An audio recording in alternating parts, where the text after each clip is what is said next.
वाले हम लोग क्लास 10 का चैप्टर 7 का 7.2 का क्वेश्चन नंबर 7 और 8 कल का वीडियो हम लोग 4, 5, 6 बना दिए थे, ठीक है। और आज हम लोग बनाने वाले हैं क्वेश्चन नंबर 7 और 8।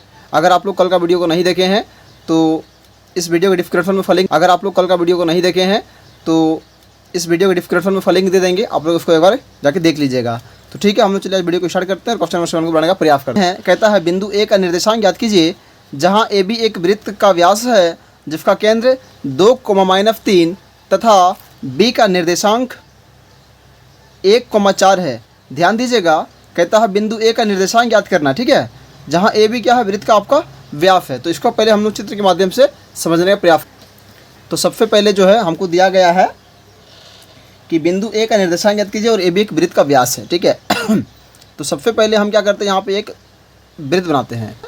इसके बाद ये आपका मेरा क्या हो गया, व्यास हो गया। इसको लिख देते हैं ए, इसको लिख देते हैं बी, ठीक है, और इसको लिख देते हैं हम लोग ओ। तो -3 और बी का जो निर्देशांक है दोस्तों ये दिया गया है 1, 4। आप लोग किताब में देख सकते हैं, ठीक है, वहाँ लिखा गया है, ठीक है ना, कि बिंदु ए का निर्देशांक ज्ञात करना। तो इसको हम मान लेते हैं x1, इसको मान लेते हैं हम लोग y1 और ये y, ठीक है। और ये मेरा हो जाता है x2 और ये हो जाता है मेरा y2। ये किताब में आपको दिया गया था कि ए का निर्देशांक निकालना है। आपको केंद्र दिया गया है 2, -3 और बी दिया गया है आपका 1 और 4, ठीक है। तो सबसे पहले हम लोग इसका अनुपात निकालते हैं। तो यहाँ लिखते हैं माना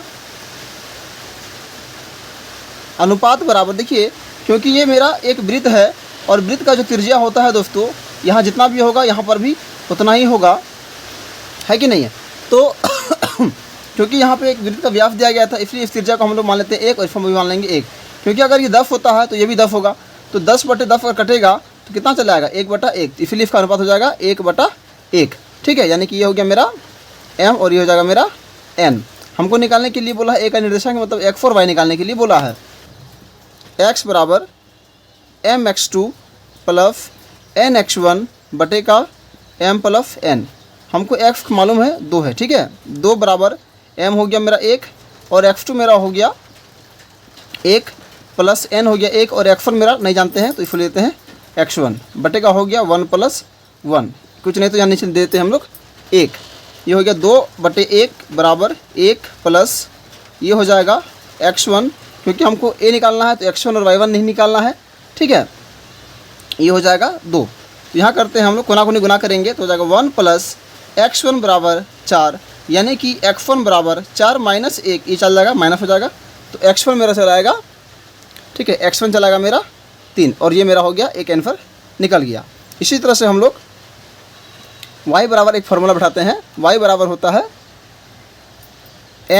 my2 + n y1 बटे का m + n और y का दोस्तों मान दिया गया है आपका -3। ये हो गया -3 बटे में कुछ नहीं तो 1 कर देते हैं, इसको हम लोग बराबर कर देते हैं। m का वैल्यू 1 है और y2 का वैल्यू आप जानते हैं कि 4 है, प्लस n का वैल्यू 1 है और y1 तो हमको निकालने के लिए बोला गया तो y1 के y1 ही यहाँ लिख देते हैं हम लोग, ठीक है। और m + n ये हो गया तो -3/1 बराबर 4 प्लस y1 बटे का 2, ठीक है।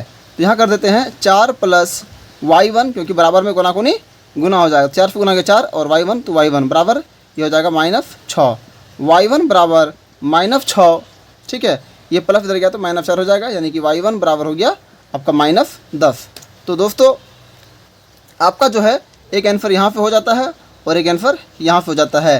तो इसका कहता है निर्देशांक अगर पूछेगा तो आप इसको यहाँ लिख सकते हैं कि निर्देशांक बराबर कितना हो जाएगा, x और x नहीं, x कितना आ गया 3।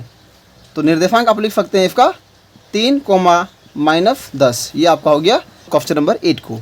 कहता है यदि a और b क्रमशः -2 और 2, -4 हो तो बिंदु P का निर्देशांक ज्ञात कीजिए ताकि AP बराबर 3/7 AB हो, है ना, और P रेखाखंड AB पर स्थित है। तो चलिए हम लोग इसको भी चित्र के माध्यम से समझने का प्रयास करेंगे और ये आपका B हो गया। तो दोस्तों आपको A दिया गया था -2 और -2 और आपको B दिया गया है 2, -4 और यहाँ पर एक बिंदु आपको दे दिया गया है P, ठीक है, P दिया गया है और आपको बोल दिया गया है AP बराबर 3/7 AB है। तो आप P का निर्देशांक निकालिए। ठीक है, क्या निकालना है, P का निर्देशांक निकालना है। तो P का निर्देशांक निकालना है मतलब हमको P में x और y निकालना है। ठीक है, तो पहले आप इसको क्या मान लेते हैं, इसको मान लेते हैं x1, इसको मान लेते हैं हम लोग y1, और इसको मान लेते हैं हम लोग x2, और इसको मान लेते हैं हम लोग y2। आप x1 और y1 कहीं किसी को भी मान सकते, कोई दिक्कत नहीं है, या तो आप इसको x1 y1 और इसको x2 y2 मान सकते, कोई दिक्कत नहीं होने वाला। और आपको निर्देशांक जो निकालना वही निकालना है। तो P निकालना निर्देशांक बोला आपको, तो इसको हम लोग x और y लिख लेते हैं। ठीक है ना, आपको यहाँ ध्यान रखना है कि AP बराबर दिया गया है 3/7 AB। मतलब दोस्तों आपको ये याद हो जाना चाहिए कि जो बटे में दिया गया है 7, इसका मतलब यहाँ से लेके यहाँ तक से मतलब 7 को घर है। ठीक है, 7 घर है, और यहाँ से यहाँ जो है 3 घर है। तो बताइए भैया, यहाँ से यहाँ 3 घर है और टोटल में 7 घर था, तो यहाँ से यहाँ कितना घर बचेगा, 4 घर बचेगा।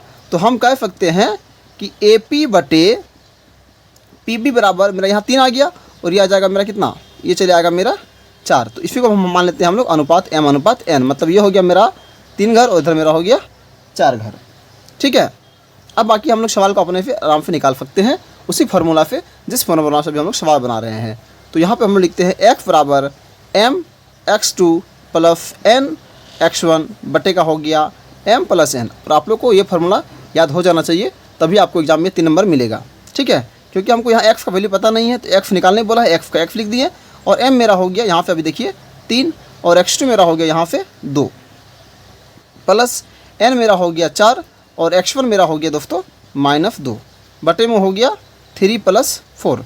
तो यहाँ लिखते हैं x बराबर 3 दूनी 6 माइनस हो जाएगा, है ना, प्लस माइनस माइनस 4 दूनी 8, बटे का हो गया 4 3 7। तो x बराबर हो गया -2/7। ये -2/7 लिखा गया यहाँ पे। ठीक है, ये हो गया आपका आंसर। एक आंसर यहाँ हो गया, और एक आंसर हम यहाँ निकाल देते हैं।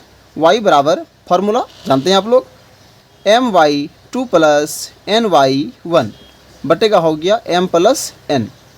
y बराबर m कितना हो गया, m हो गया आपका 3, और y2 कितना हो गया बताइए आप लोग, y2 हो गया देखिए यहाँ पे -4। ठीक है, हम तो बोलेंगे भैया आप लोग वीडियो को यहाँ पे रोक दीजिए और सवाल को अपने फिर एक बार बनाने का प्रयास कीजिए। उम्मीद करते हैं आप लोग ऐसा किए होंगे। प्लस n हो गया आपका 4, और y1 कितना हो गया, y1 हो गया आपका -2, प्लस हो गया 3 + 4, है ना। y बराबर -12, और ये प्लस माइनस माइनस हो गया 8 बटे का हो गया 7। ठीक है, तो y बराबर हो गया माइनस माइनस प्लस होता है, जोड़ हो गया, अब चिन्ह बड़ा माइनस का माइनस हो गया, तो -12 -8, तो फीता फीता -20 लिख देते हैं, बटे का यहाँ 7 लिख देते हैं। ठीक है, तो आपका एक आंसर ये हो गया x का, और एक आंसर आपका ये हो गया 20/7। अगर पूछता है P का निर्देशांक, तो आप लोग यहाँ लिख सकते हैं नीचे में, P का निर्देशांक कितना हो गया -2/7 और -20/7। ये हो गया आपका आंसर। ठीक है।